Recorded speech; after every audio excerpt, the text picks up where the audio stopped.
All right, good afternoon once again to the Friday App Review. Hopefully this time coming to you with slightly fewer video artifacts than 10 minutes ago.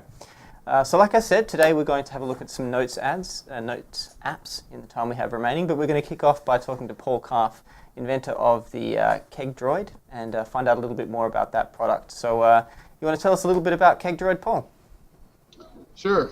Guys, thanks for having me here and for the opportunity to share this wonderful little toy that we have. Back in January, we were at CES, at the Consumer Electronics Show in Vegas, and as some of what DevRelers do, sitting around a table having some drinks, started talking and brainstorming, and we had this idea of how do we have fun with using our Android technology, and one of my favorite pastimes is brewing and drinking beer. Nice. So I, in my garage, kind of pulled together some parts and pieces and started tinkering with it, and actually had the idea of building an actual Android model to dispense my beer. And of course, that would be enough just to do that. I wanted it to do it automatically. Absolutely. So that's kind of what inspired it. That's great. Nice. So tell us a little bit about the setup. So we can see that there's I think a Motorola Zoom on the front of the Keg Droid there. So so how does that work? What does that bring to the equation? Well, the idea is that you want to let people know what beer is available, and so what I've done with the Zoom here is it's kind of acts as a kiosk mode. So it will tell you what beers are available, and that's actually how you interact with the device. So the first thing you have to do is we currently are using an NFC reader that's connected to an Arduino that's inside the body of the Android, and then you have the Android tablet. What you see now is a big banner on here telling you to scan your badge. And what that's telling you to do is you need to have an NFC badge of some kind. You can use the standard sticker kind that's just got a tag number on it, or what we're having fun doing is using our Android phones that have the NFC built into it. So as long as I unlock my phone and hold it over the scanner, you'll see that it unlocks the tablet. Oh, nice. Now you can interact with it. So the tablet talks to Arduino using ADK, right? Using the ADK, absolutely. Yeah? Okay. Perfect. And Right. so what happens when you actually select a beer, one of the two options? Well, what happens then? So does that still get controlled by the Zoom and the ADK? Yeah. So now that you're at this point, you're interacting with the Android application on the Zoom, and when you tap on one of the beers that are available, you get a drop-down menu, and you can pick either the size of beer or the size of pour. By default, I have these set up for a 2, an 8, and a 12-ounce pour. You can cancel your interaction, and it resets it, or you've actually selected the beer size that you want, and then when you select pour, that actually opens up, that sends a message to the Arduino that then tells it actually resets the flow meter, and it opens up a solenoid valve to start the pour. Very nice. So it's a totally automated process at that point. You just scan your badge, put your glass underneath the spigot, and wait for delicious beer. Yeah, and I think it's better than talking about it. Maybe I should show you. I think you should. Yeah, and actually, so do you need a here- couple more testers from this Yeah. room? Now, I will tell you that DevRelers are totally wonderful because I have no end of having, when I need testing done, they're always there to step up to the plate. You're So able I to really- find volunteers? That's surprising. People are so often so reluctant to test apps, but This one here gets good, lots of good testing, and we've made a lot of good changes, and we now know that we have a lot more changes to make. Great. But let's go ahead and show you what this looks like Yeah, when let's you actually check it pour the out. beer. So I'm going to go ahead and open up the tap. We just keep these closed so we nobody accidentally comes by and does anything, but when you open the tap, nothing happens because it's waiting for the solenoid valve. So I'm going to pick my 8-ounce pour, and I'm just holding my glass here, and I'll start pouring, and what you're going to see is a dialog pops up, and it actually shows you the progress of the pour. It's calibrated, so if you do a 2-ounce pour, the dialog does a full glass for 2 ounces. If you pick 12 ounces, it'll flow according to get a 12-ounce pour, so it's fairly accurate. So I click pour, and it starts pouring the beer. You see the dialog going, and then when it's done, it shuts off the valve, so the flow stops, the dialog disappears, the system resets, and it's ready for the next person to scan their badge and enjoy their beer. very nice. Right. So, I mean, that's a pretty awesome, use of all that technology. Have you thought about what the next steps might be, apart from different beers, of course? Yeah, actually, this is set up for 2 beers on one device. and what happens now, if you think about it, you have 2 taps, but you can only do one at a time. So if you actually have a professional system, each tap should be independent and work that way. And right now, it only you can do one at a time. So we're looking at and also this kiosk mode and this interaction here is, to me, it's kind of limiting. It's a very closed system. I'll put it this way: it's kind of all enclosed. What I do actually do at this moment is when I complete the transaction, I collect the data from, I know which Android you're on, I know which beer you picked, and I know how much beer you poured. That gets sent back to an App Engine app, and I actually collect that data. And for Google I/O at the after hours party, we had 3 of these units with all automated like this, and I was collecting the statistics, and I can actually map out on the floor where each Android was. I had an app that would just highlight where each Android Keg Droid was at, and then how many beers have been poured, how many gallons have been poured. Wow. So it's just some fun statistics. So we want to kind of expand that even more now, where maybe you have an app on your phone. Through a registration process, you get authorized to actually talk to the Android or get a beer from the Android. And then when you can order from it, you can find out what beers are on tap all through your phone. And then kind of smooth the transition process here at some point, which gives you a scalable system, because we have one of these in our Mountain View office here. We could have one in our London office, and if you go out there and you're authorized to drink from that Keg Droid, you just order from your app and walk up to it and get your beer. Very nice. So you could end up having quite a sophisticated system, depending obviously on sort of the distribution of Keg Droids. But you can have your favorite beers and be alerted when there's a place nearby where Keg Droid has exactly what you want to drink on tap. Exactly. So we have a distributed system. It could be kind of fun too that let's say you're not a normal user of it, but maybe one of your friends can give you a free beer token. That says, hey, you can have a beer from this Keg Droid when you happen to come by. I thought it's all you can drink in this office. That's a dangerous system. I think everything needs to get approved by Billy, right? Well, gives you there your beer you go. We could tokens. actually say that the Keg Droid doesn't open up office hours until 4 p.m. That's probably There a you very go. wise There you idea, go. yeah. But Billy will never approve that. Why don't you try noon? By the way, Paul, I smell a Kickstarter project right now. This is true. It wouldn't be the first Android Kickstarter project, that's for sure. Right. Yeah. Hey, Paul, to date, how many gallons of beers have been served? Well, Do you have any I'll tell you insights? what I know from I/O is that we had at least 670 pours.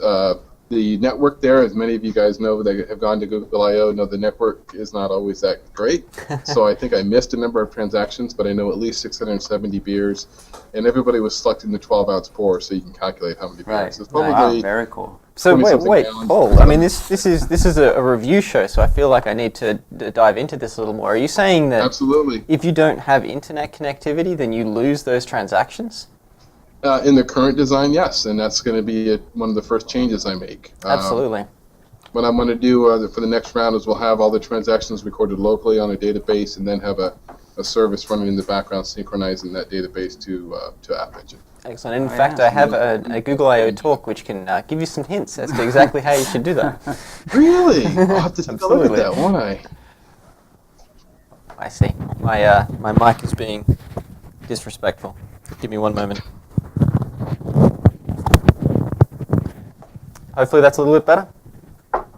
Excellent. We've got big Ian Lewis behind the producer controls today, making sure that we don't sound or look terrible, or at least not more so than we normally would. I resent that adjective. Nonetheless, okay, Paul. So I guess thank you for giving us that, for taking the time and making the sacrifice of having to pour and drink that beer before 4 o'clock. I know I that's. will tell you, tough though, life. rest assured that no beer was harmed in the testing. There was a lot of water that went through the system first so that we didn't waste it. Excellent. But Good work. when it came down to it, What I feel as part of the Friday review, I would be remiss if I didn't ask what are the 2 beers you have, or 1 or 2 beers that you have on tap today.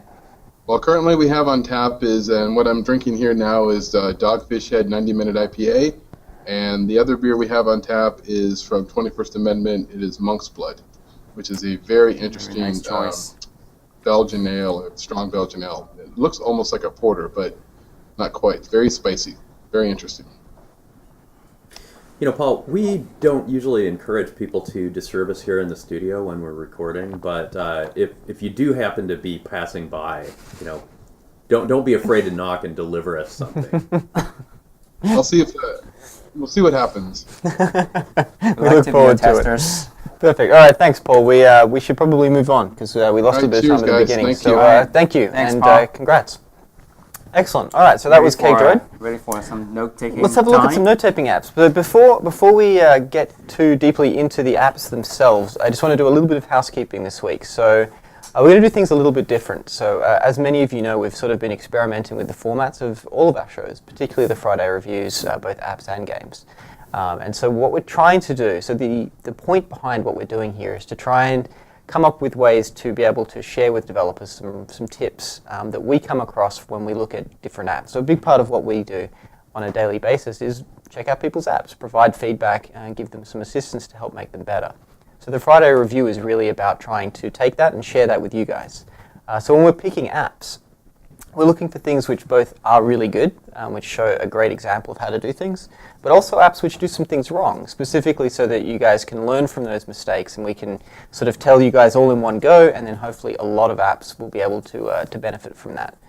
So to try and make that process a little bit more streamlined, we've always sort of used the voting within Moderator as something of a guide to get an idea for what people want, rather than a strict ordering of the apps that we're going to look at. We're going to take that a little bit further now, and we're going to try and do this themed shows every week. So this week we're looking at notes, next week we're looking at news apps, the week after that podcasting apps, and I think the next schedule beyond that is, what was it? Can you remember what we decided? I don't, but we'll see. Can you remember, We'll Ian? find out. Yeah, I believe it's news followed by recipes, then podcasting. Oh, yeah. Podcast was Recipes. last. Okay, sorry. Yes, Lifestyle recipes. applications. So if you have an app in any of those three categories, go to the Moderator page. We will have links to it on the event and in the Google Plus stream after this. Follow Android developers for the links, and put them in there. And we will look at the votes. But to be perfectly honest, we're going to take a quick look at all of those apps and try and find the ones which are the most interesting, or which do interesting things, or even just things which we find we can use as examples for everything else. So by all means vote, but don't be offended if we don't pick all of the apps specifically based on those vote results. All right, so enough housekeeping. Let's have a look at some apps. What have we got? So we've got 3 note-taking apps which hopefully we'll get a chance to look at. Notes, well, let's see, you can probably read it here. Notes and Share, Note, and Papyrus. So let's get started with Notes and Share. Let's open that up on the phone. Push to the phone. Yoink. All right. All right, perfect. In fact, I'll go a little bit further over. Yep. Excellent. Perfect. Okay, so this is an app which is using sort of a non-standard style, if you will. So it looks like they've gone with sort of your standard sort of notebook, like it could be a Moleskine or something like that, where you've got your grid on the background in order to take notes on top. And so the entire UI is based around that. Now, there's two things I want to highlight here right off the bat, is that you've got your own sort of custom header here for Notes and Share, but then there's still the application title bar on top of that. And so, to me, I think that sort of detracts from it. So you've kind of got this full screen experience, you've got this really custom UI. Go all the way. There's no need to have that extra title bar on top. So right off the bat, I would say to hide that. Same with the menu button. So, it's a menu button of shame. So let me just scroll this up here.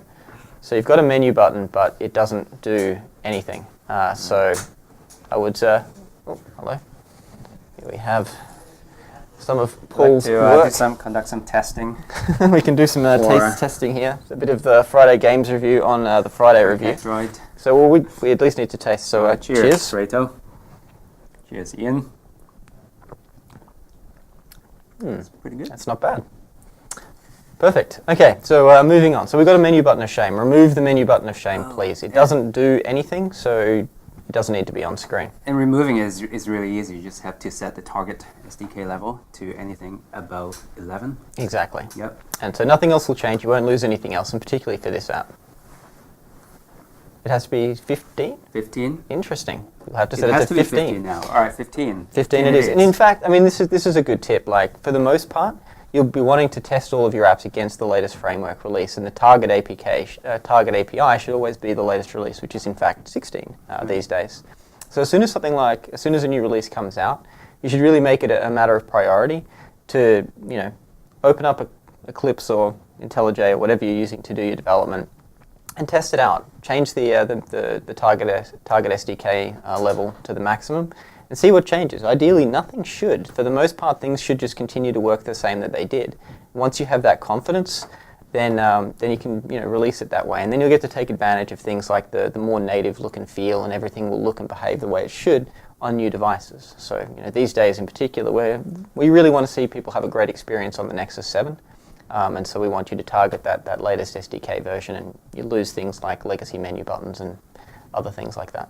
Right. That'll, in general, make your apps look more modern. Yeah, exactly. That's nice, right? You want your apps to... How good is that? You change like one number in your manifest file, and suddenly your app looks cleaner and fresher and more modern. So it's kind of a no-brainer. Right. And the other thing I want to point out is that the next thing is the button that's right above the button of shame. It's my button of hate. It spells EXIT, exit.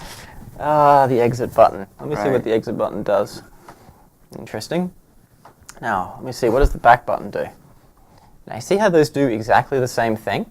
One of them is unnecessary. Then why bother? And you can only get rid of one of these buttons. So now if you could choose between the exit and the back button, that may be some sort of decision you have to make. But you can't make that choice, right? The back button will always be there. So exit is entirely redundant. I have a very long blog post in which I rant about this for several pages. If you're interested, you can check that out. But for the most part, what it really all boils down to is that there is no need to have an exit button. Now, there's a lot of people which will argue with me. They will, point out all of the reasons why, as a user, they want to have an exit button. And I understand where you're coming from. The thing to remember is it's totally ambiguous, because you as a user have no idea what the developer has done to implement that exit button. So maybe it does what you want. Maybe it turns off all of the services, removes all of the alarms and exits the app, or more likely, all it's going to do is call finish. And calling finish is exactly what happens when you hit the back button on your main activity. So it's effectively doing the same thing. And the difference here as a user is you don't know what. It's an ambiguous button. It doesn't have any clear directive to know what's actually happening. So I'm going to stop ranting before I go on. No exit buttons. All right, let's have a look at some of the functionality. Let's try to take some notes. Yeah, indeed. But again, I'm going to interrupt myself. So half of these things, so these three buttons, are kind of unnecessary to have on the main screen. So right here, like, I've opened this app for the first time, and I have 3, 6, what is that, 8 or 9 different options, all of which I have to read and understand before I know. Crowded, right? Yeah, it's like I downloaded an app, I just want to take some notes, and now I need to read all of these buttons to see which of those is going to let me do that. Text notes, hand notes, audio notes, my diary. Especially for things such as about or help. Yeah. I mean, chances are you're going to use it once in the lifetime of the application. Exactly. So your point is, Reto, Oh, is I to like hide that. those buttons Hide somewhere? those buttons, yeah. Put them behind the menu. You can have your own sort of action bar sort of scenario here. So you've got your own custom header up the top, and I like that. But it would be nice to have like a menu button, sort of overflow menu, sort of over on the right there. Yep. And you can hide all of this stuff, at least the bottom two. The second bottom two. Let's say, remove the exit button, Yeah. probably hide about and help. Yeah, under the exactly. overflow menu. Exactly. Yep. So okay, so let's have a look. So okay, one thing I do want to point out is right away is that so they've used custom controls, but you can see here that they've actually implemented the button behavior properly. Oh, Big there's- fan of this, there right? Are states. So there are states, so you Differentiations. can see when it's pressed and what thing you've pressed. This is fantastic. A lot of people building custom controls forget to implement those state indicators, and it makes a huge difference. So yeah, this is good. I'm a fan of this. Right. All right, text notes. By the way, I wonder if they implemented a focus state or not. That's a good question. I don't have a can't device to test it on verify here. that, So yeah. that's a good point actually that Fred makes, is that one of the things that you want to make sure you do if you are doing states is have the focus state. So if you're navigating through it using a D-pad or a Google TV? yeah, or right? Google TV. Yeah, so there are essentially 3 states, right? Mhm. Natural, normal, are we calling it normal? I think so. Normal, focused, and, pressed. Exactly. So make sure you do all of them so that and that helps for accessibility as well. So it's really a good idea. All right, so we're in the notes and we can just start typing. So again, we're using this, nice. I can't talk and type at the same time. All right, nice.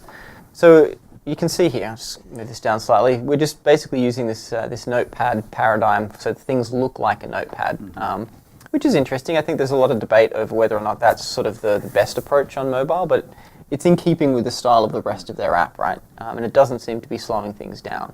So I'd say that's reasonable. Again, I would say, this title bar here is somewhat redundant. You may want to have some sort of action bar so that you can return to home or have the overflow menu, but generally speaking, just having the standard one here makes it look out of place. Yeah, definitely. And you probably want to stick your logo in the action bar to sort of exactly. preserve your brand identity so That's that people right. know, hey, they may have 3 or 4 different note-taking apps on their phone.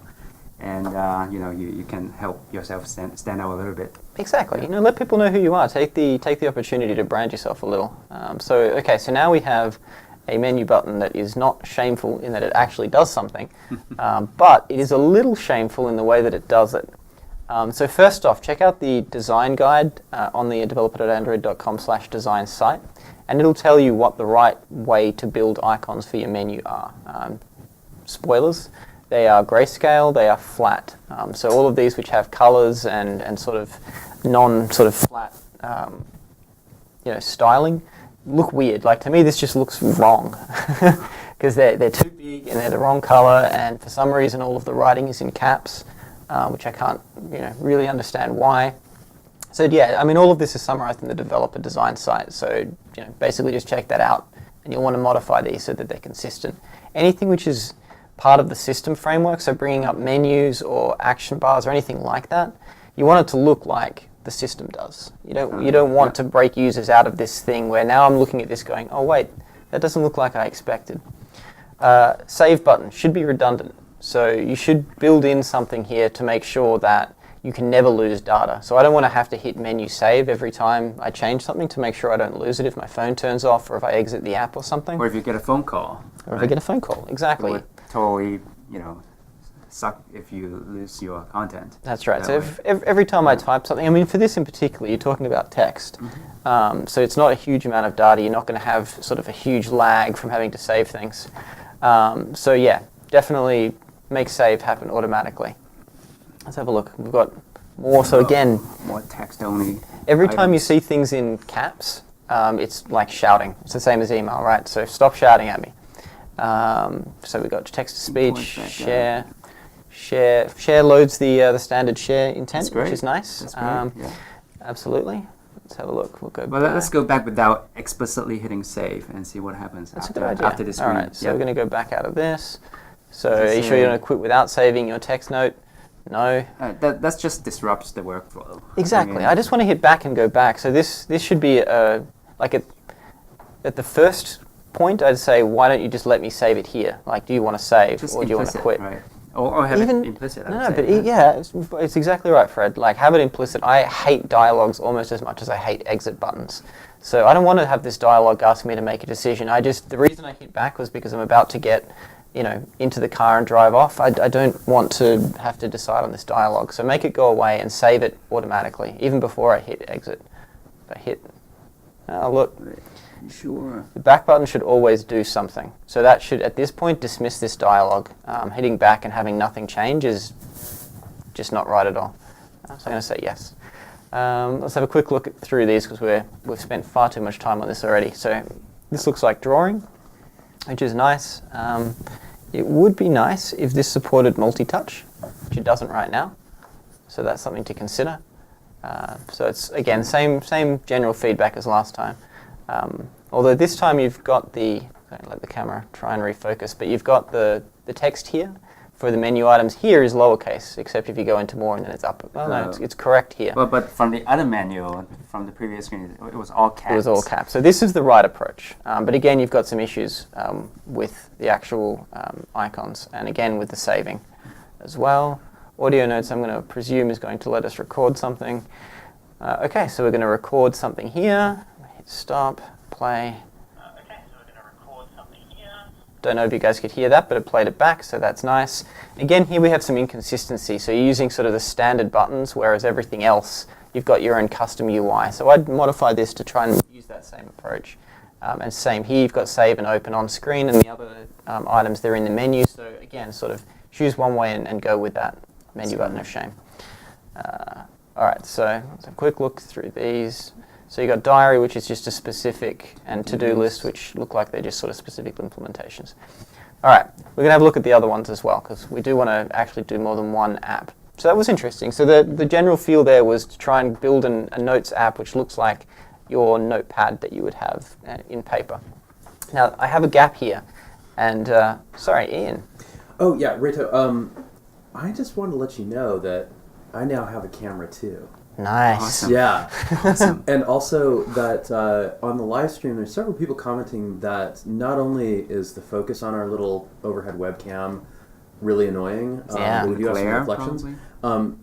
It would help if you moved it to the middle, but it would help actually even more if you could switch over to your tablet, if any of these support tablet, especially since we love tablets so much. That's a good point. All right. And then we could get a really clean picture. Nice, we shall do exactly that. And now that you are on camera, people can decide for themselves whether the previously stated adjective is appropriate or not. It's not true.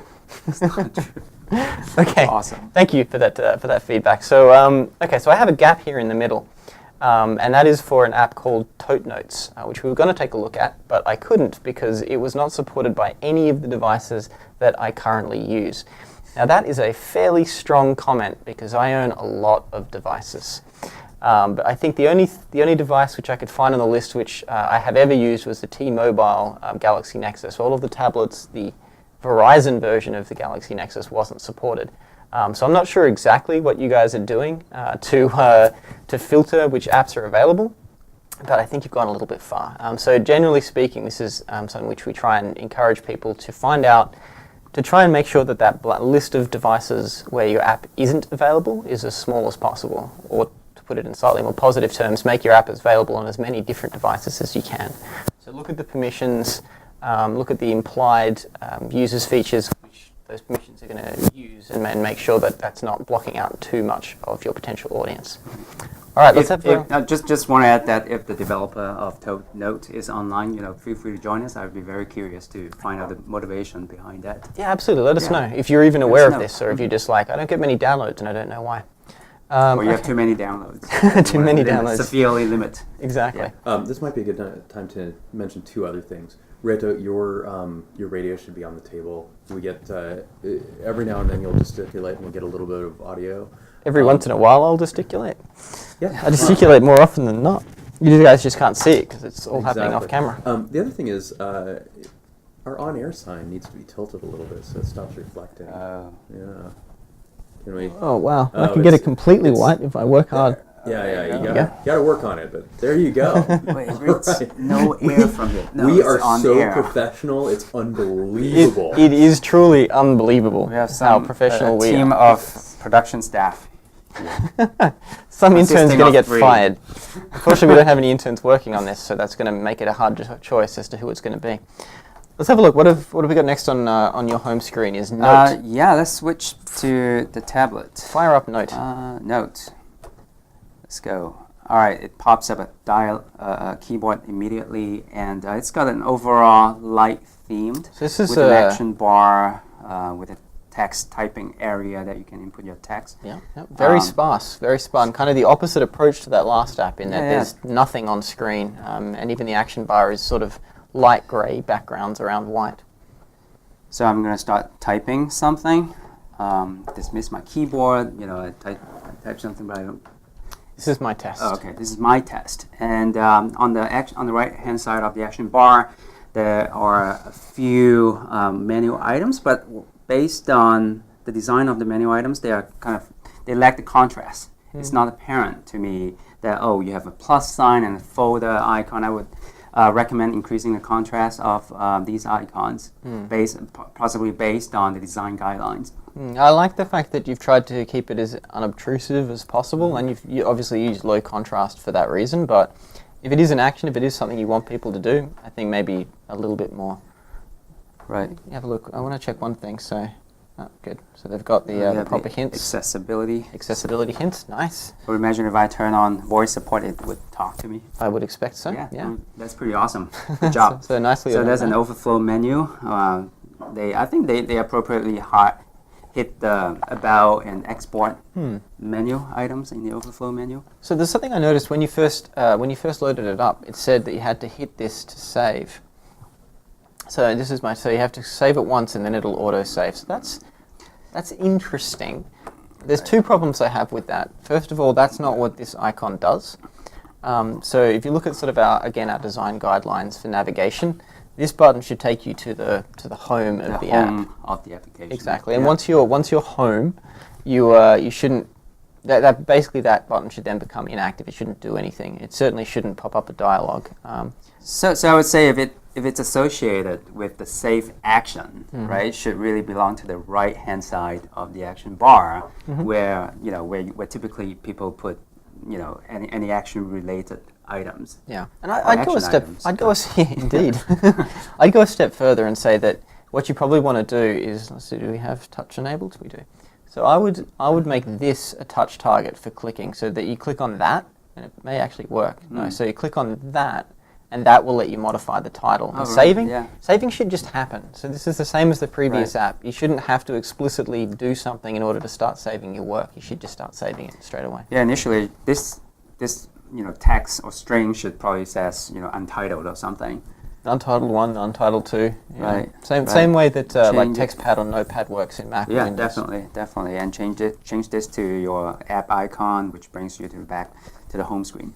So what happens? So I guess if we hit plus. so that's Sorry, interesting. I just hit back and then it And it brought me exited out. back to. Because I was wondering, I was Not looking at exit, this. but Sorry. So I was looking at this and I was wondering to myself, okay, how do I get a list of all of my notes? Because I know plus is going to let me add a new note. So now I have 2 notes. So how do I view them?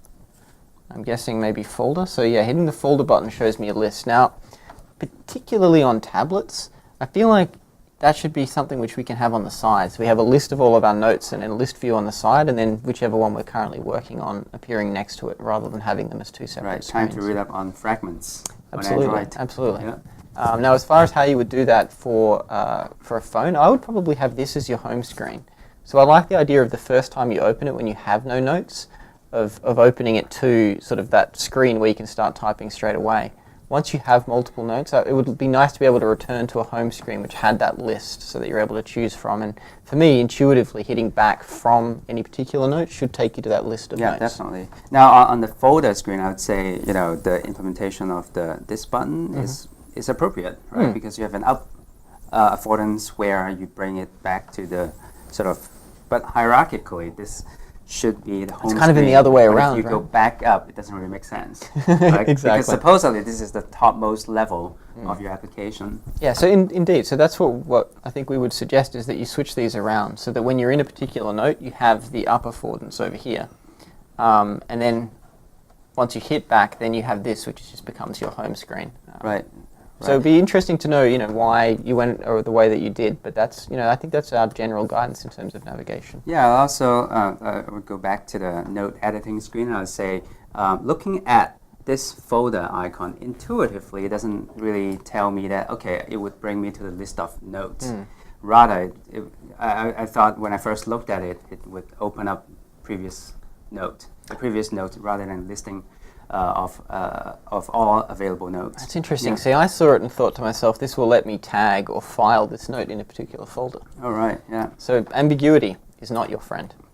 All right, let's move on real quick. Let's have a look at the next app, which is Papyrus, which I think you were having a closer look at earlier today. All right, let's read through. Have you read through the license Absolutely. agreement? Done? Wait, Accept? yes. All right, cool. Yes. All right.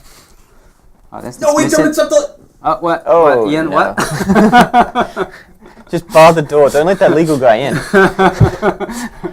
we have any lawyers in this room? So yeah, I mean, This is interesting. At first launch, you're greeted by "Welcome to Papyrus" and a bunch of overlaid instructions, which tends to be a pretty popular way of showing to your users, how exactly to use your apps. Although a lot of the icons illustrated here sort of makes sense to me, right? So you They're have pretty the intuitive, undo, but it's nice very to have intuitive. that guide right off the bat. So I think that's great.